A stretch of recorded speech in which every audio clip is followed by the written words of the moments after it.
ఏమన్నా తినాలనిపించినప్పుడు మనుషులు 2 రకాలు. ఒకటి బయట నుంచి తెచ్చుకొని తినేవాళ్ళు, 2 ఇంట్లో చేసుకొని తినేవాళ్ళు.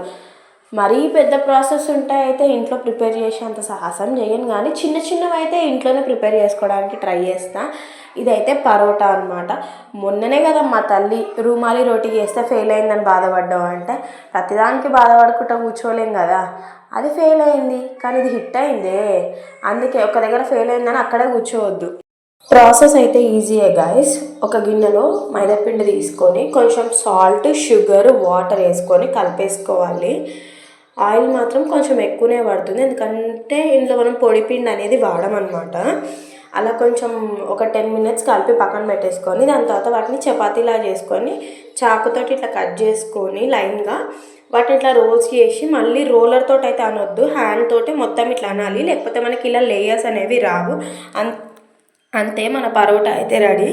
ఇక్కడ నేను పరోటాలకైతే కాంబినేషన్ మీల్ మేకర్ కర్రీ అయితే చేసుకున్నాం అనమాట. Paratha and meal maker curry అయితే సూపర్ వచ్చింది.